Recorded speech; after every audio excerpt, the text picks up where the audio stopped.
क्या नहीं हो सकता? Non organic compound, non organic compound can be prepared in lab.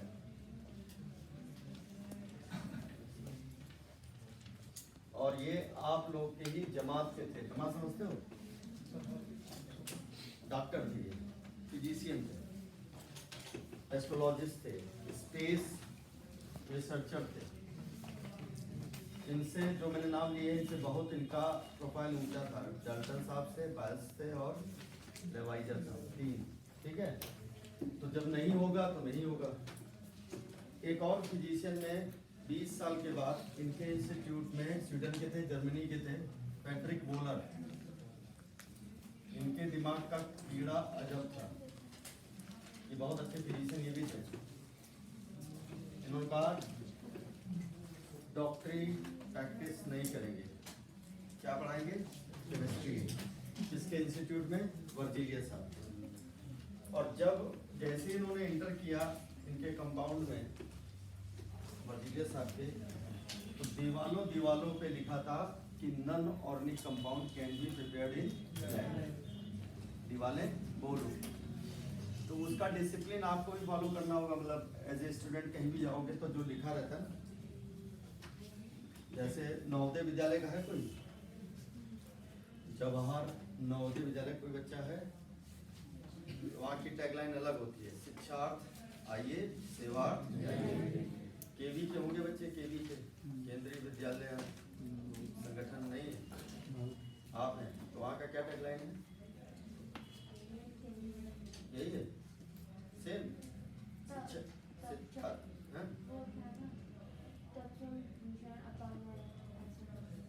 थोड़ा क्लियर, हाँ चलिए समझ गए होंगे, बाद में समझ लेना।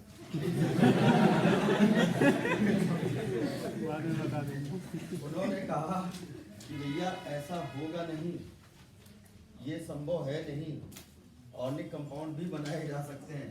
पीछे पड़ गए। 2.5 साल के बाद उन्हें एक कंपाउंड बनाया उन्होंने अपने कमरे में, जिसको कहते थे अमोनियम साइनेट। क्या नाम है? Ammonium cyanate. ये भोपाल में जो गैस लीक हुई थी उनके फूफा है ये, ठीक है, वहाँ पे भोपाल वाली गैस थी मिथाइल आइसोसाइनेट, है ना, मिथाइल मिथाइल आइसोसाइनेट। इसकी फैमिली आपकी ऑर्गेनिक केमिस्ट्री में है। Can you name that family? Organic chemistry में इनका बाप दादा मौसा मौसी सब रहते हैं। नहीं नहीं, इस गैस की जो जहरीली गैस थी जिसने लाखों लोगों की जान ली, इसके फर्टिलाइजर का सॉल्वेंट बनाते थे ये भोपाल में। जिनके रिश्तेदार भोपाल में होंगे उनको बेटर ये पता हो कितनी बड़ी घटना थी ये 4 दिसंबर 1984 की। इनके चाचा चाची, फूफा फूफी, बहन भाई सब ऑर्गेनिक केमिस्ट्री में हैं। और एक बहुत ही नंबर 1 का रिएक्शन है आपकी ऑर्गेनिक केमिस्ट्री में। Can you name that reaction? Half man bromide reaction. Half man bromide reaction, उसका ये इंटरमीडिएट, उसका ये इंटरमीडिएट है। ये भोपाल गैस टेरिटरी में इवॉल्व हुई थी।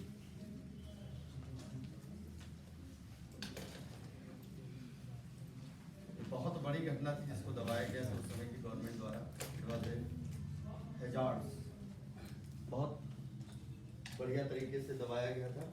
हमारे ही देश के प्रधानमंत्री उसको जेट एयरवेज से, मतलब जेट प्लेन से अमेरिका भगाने में सक्षम हुए। मौतें बहुत हैं क्योंकि ये जेनेटिक डिसऑर्डर है आज भी, ठीक है। यही एक कंपाउंड था, वोलर साहब बड़े प्रयासों के बाद छुपते छुपाते लाए थे। इन्होंने अचानक गर्म किया, और जब गर्म किया तो पता ये लगा कि वोलर साहब का कमरा वॉशरूम हो चुका था। वॉशरूम में स्मेल काहे की आती? यूरिया की। और urea was the first compound prepared in lab. Lab क्या थी? पैट्रिक साहब का कमरा था, फर्स्ट एवर कंपाउंड।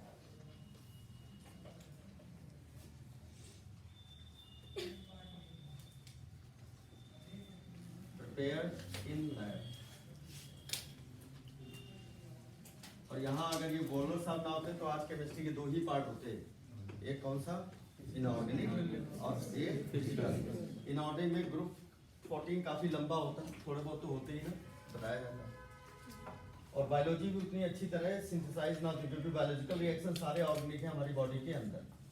तो ये पहला कंपाउंड है जो लैब में बना जिसने इतिहास रचा 1850 के आसपास, जब हम लोग भी इतिहास रच रहे थे 1857 की क्रांति, तब वोलर साहब ने ये क्रांति दी थी वर्ल्ड केमिस्ट्री वर्ल्ड को। ठीक है, तब से लेके आज तक बर्थेलो साहब आए,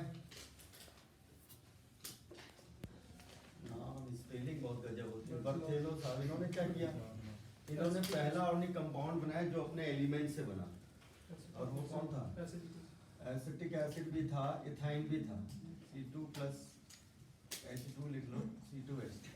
रिएक्शन कुछ और होगा, ये एक symbolic first organic compound prepared from mixed lab. और वोलर साहब की क्या खास बात थी, इनऑर्गेनिक कंपाउंड से उन्होंने ऑर्गेनिक कंपाउंड को लिंक किया। बहुत बड़ा प्रयास जो आज भी सक्सेसफुल है। ये मेनली एक इनऑर्गेनिक कंपाउंड है जिससे ऑर्गेनिक कंपाउंड बना। ठीक है, तब से लेके आज तक millions of million, trillions of trillion, billion, पता नहीं कितने ऑर्गेनिक कंपाउंड बने जा चुके हैं और बन रहे हैं। केमिस्ट्री में 1850, आज कौन सा चल रहा है, 2050, 2150, जो भी गिन लो, 200-250 साल के बाद अगर अपडेशन आगे भी 400 साल में होना है तो होना है ऑर्गेनिक कंपाउंड का।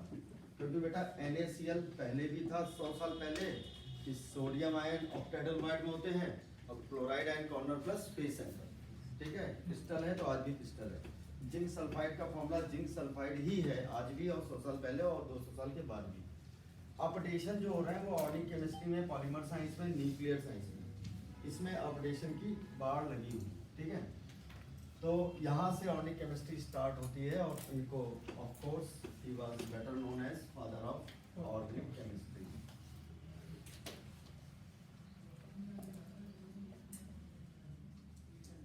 तो एक बर्नआउट वाला प्रोग्राम होता है, कुछ ऐसी चीज़ें हैं जो एक आदमी बहुत ही अनएक्सपेक्टेड डिस्कवर करता है या बताता है, उसके बाद वो बर्नआउट हो जाता है। वही वोलर साहब का फिर नाम सुना नहीं ना, आगे दिखाई दिया। कैकले साहब ने बेंजीन के स्ट्रक्चर को देने के बाद मैं तौबा कर ली, बहुत ज़्यादा संघर्ष किया, ऐसे ही इनका भी था वोलर साहब का। तो यहाँ से ऑर्गेनिक कंपाउंड की स्टार्ट हुई। ऑर्गेनिक कंपाउंड कुछ विशेष प्रॉपर्टीज के साथ आते हैं, properties of organic. Inorganic compound और ऑर्गेनिक कंपाउंड में बहुत ही ज़्यादा कैरेक्टरिस्टिक्स का डिफरेंस है। देखिए, अगर घर में आप H2SO4 रखोगे तो वो दिक्कत पहुंचाएगा, दिक्कत पहुंचाता है। घर में अगर इन्वर्टर रखा है, बैटरी, तो उसके आसपास सुरक्षा व्यवस्था की जाती है। कभी किसी की डाइनिंग टेबल में इन्वर्टर नहीं रखा जाता कि उसके ऊपर डाइनिंग टेबल है, उसके ऊपर इन्वर्टर और फिर एप्पल की बास्केट रख दी, है ना, उसको सजा दिया मॉडर्न आर्ट। नहीं, उसको कहते हैं भैया इसको बाहर रखो, उसको बालकनी में रखो। कारण क्या है, H2SO4 धीरे धीरे क्या देता है, SO2 क्या बीमारी लाएगा, ट्यूबरो प्रोसेस, बाहर रखना चाहिए। ठीक है ना। और अगर आपका बर्थडे है तो सजावट किससे होती है, कैंडल से, और कैंडल क्या है, ऑर्गेनिक कंपाउंड। आराम से कहीं पड़ा है, बेड के नीचे लुढ़क गया, दूसरे बर्थडे में उठाया गया, कोई चिंता नहीं, है ना। तो ये बहुत ही ज़्यादा रिएक्टिव नहीं होते हैं। तो most of all organic compound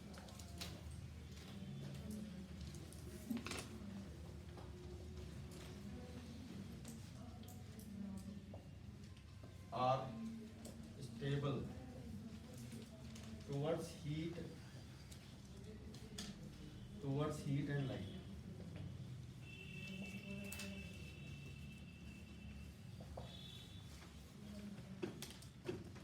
wax melt हो जाएगी, हीट हट जाएगी तो फिर से फ्रीज हो जाएगी, उसके केमिकल कंपोजिशन में कोई भी प्रभाव नहीं पड़ेगा, है ना। तो most of all organic compound are stable towards heat and light. आपकी बाइक हीट में, गर्मी में भी खड़ी रहती है, धूप आ रही तो धूप में भी खड़ी रहती है। बाइक के अंदर क्या भरा रहता है? पेट्रोल। और पेट्रोल क्या होता है? एल्कीन। कोई वंडर नहीं होता है। अब अगर कल्पना करो कि उस पेट्रोल की टंकी में H2SO4 भरा रहता, क्या होता? ब्लास्ट होता। आप घर में भर के देखो, ठीक ना, ब्लास्ट होता तो क्या होता? कंटेनर ही गायब हो जाता, कंटेनर ही गायब। HNO3 भर के देखो, गायब। लोहे की बाल्टी में HNO3 भर के देखो, 6 महीने के बाद वहाँ कुछ दिखेगा नहीं। H2SO4 भर के देखो, नहीं दिखेगा। इसलिए H2SO4, HNO3 या NOH किस कंटेनर में रखे जाते हैं? एल्युमिनियम की लाइनिंग वाले container.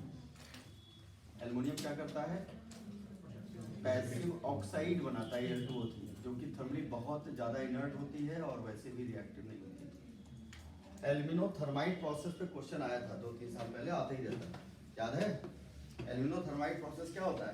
Chromium plus Al2O3 gives you Cr2O3 plus aluminium gives you Al2O3 plus chromium. Chromium का मेटलर्जी में इस प्रोसेस को अडॉप्ट करते हैं। तो एल्युमिनियम का जो होता है वो